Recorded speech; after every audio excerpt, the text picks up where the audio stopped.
Christopher, you're a disgrace to this family. Leave, you're not wanted here. Those cutting words pierced through the air, spat by my own father amidst the celebration of my brother Alex's wedding. The humiliation stung deeper as Alex remained silent, a silent accomplice to my expulsion. Anger boiled within me, ready to storm out when a plea for help interrupted my departure. A staff member, desperate in a moment of crisis, sought my aid. In that unexpected turn, my father saw me for who I truly was, and it jolted him. My name is Christopher, one of two brothers in our family. Growing up, our father, a stern lawyer, favored Alex, leaving me to perpetually chase his shadow. No moment of leisure existed in our lives. Every second was dedicated to lessons and studying. Even the simple joy of playing with friends was a luxury denied. Despite my relentless efforts to meet my father's lofty standards and match Alex's achievements, I perpetually felt inadequate, a constant disappointment to my father. The pivotal moment arrived with the entrance exam for a prestigious school, a futile attempt to win my father's approval. When I inevitably failed, my father's silence towards me solidified his attention solely on Alex. My mother, left to navigate the shadows of neglect, provided solace through her unwavering support.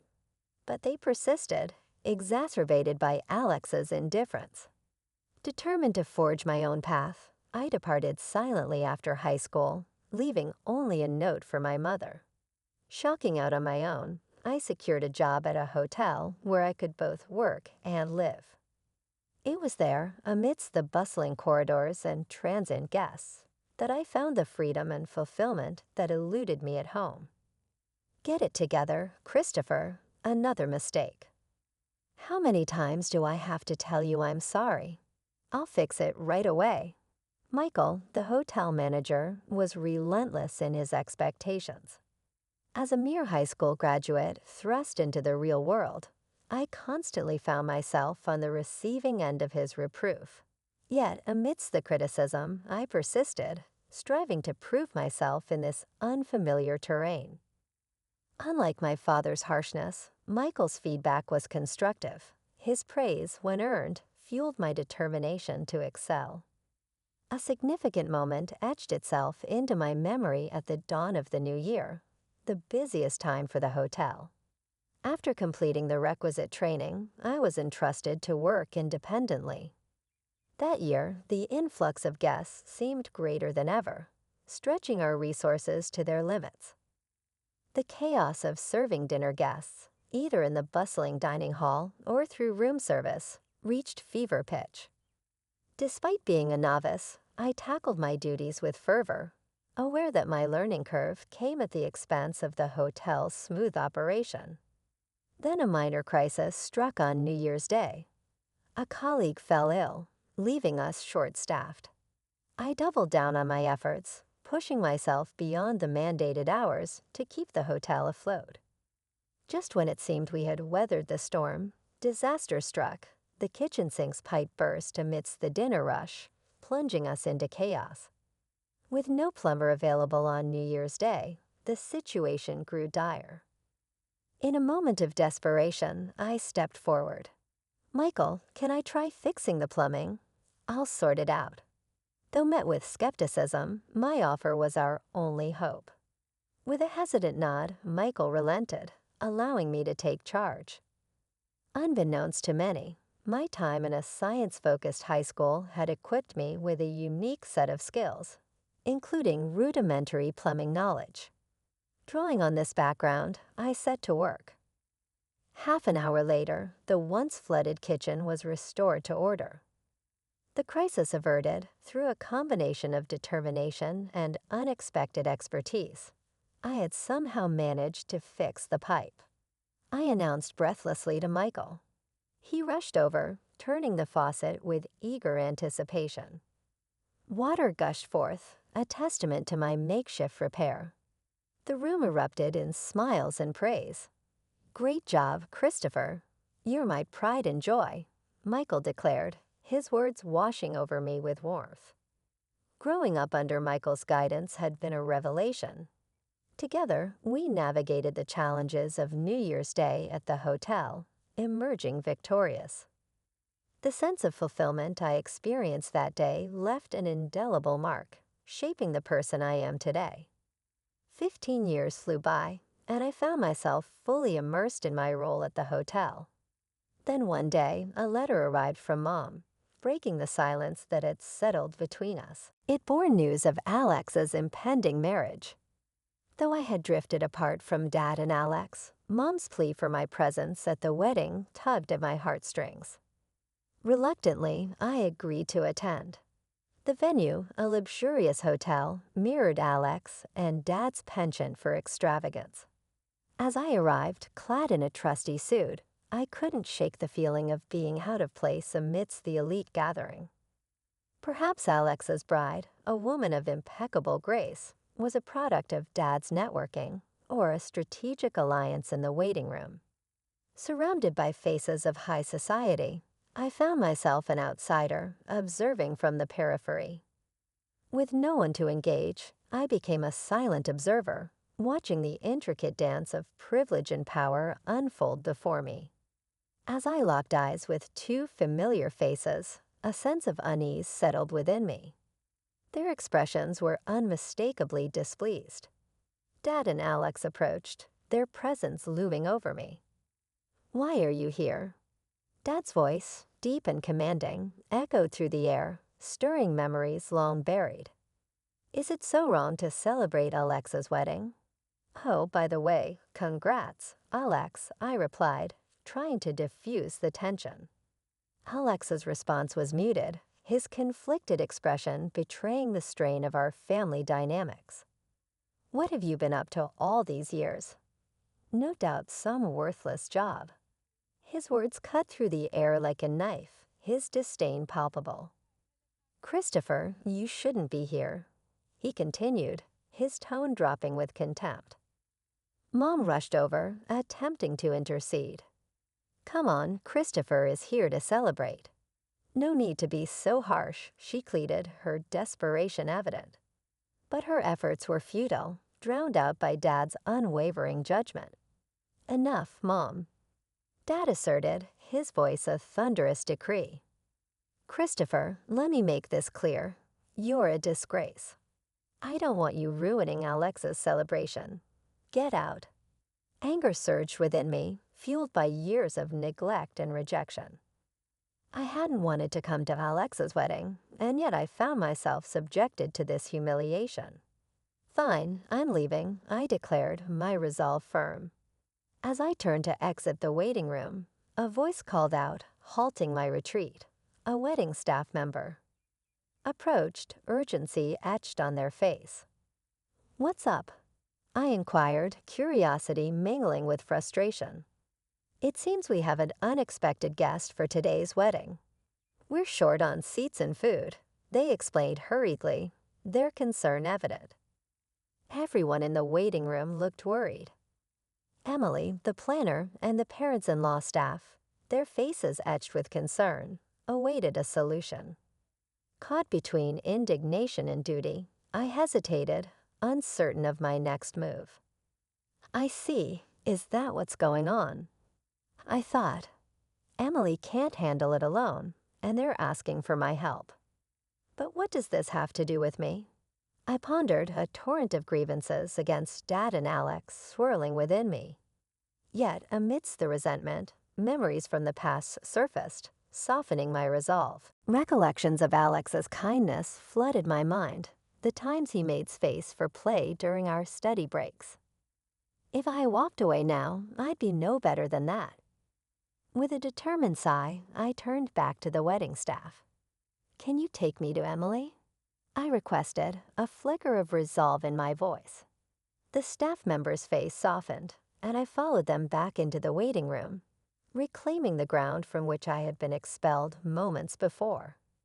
In the center of the room, Emily, Dad, and the bride's father wore expressions of concern as I approached. Dad's eyes locked with mine, his demeanor bristling with hostility. "Why has Christopher returned?" he demanded, his tongue sharp. Before he could escalate the confrontation, Emily intervened. "General Manager, please help us," she implored, her urgency palpable. Dad's shock was evident as I calmly revealed my position as the general manager of the hotel chain. Since joining the company during its nascent stages, we had expanded to hotels and wedding venues nationwide. The very hotel we stood in was under my oversight. "I think I can handle this," I assured them, dismissing Dad's protest with a wave of my hand. "Dad, I'm busy right now. We'll talk later." With a sense of purpose, I turned to Emily. "Relax, Emily. Get the seats and everything else ready. I'll take care of the food," I directed, watching as the tension eased from her features. "Understood. I'll leave the food to the general manager and handle the rest," she affirmed before rushing off to execute the plan. With all eyes on me, I exited the room and sought out my friend Chef Jackson. "Hey, you," I called out as he emerged from the kitchen. "Christopher, what brings you here?" he inquired, his curiosity piqued. "I'm here as a guest today. My brother's wedding is happening here, but we're one meal short. Can you help?" I asked Chef Jackson, hoping for a quick fix. "Sure thing. I'll whip something up with my culinary skills," he replied confidently. "Much appreciated. I owe you dinner." "Looking forward to it," I replied gratefully. After handling a few loose ends, I returned to the waiting room. The guests had already moved to the ceremony area, leaving only my parents and the bride's parents behind. As I announced the issue was resolved, relief washed over the room. "We've got an extra meal coming," I explained, seeing the tension ease from my mom's and the bride's parents' faces.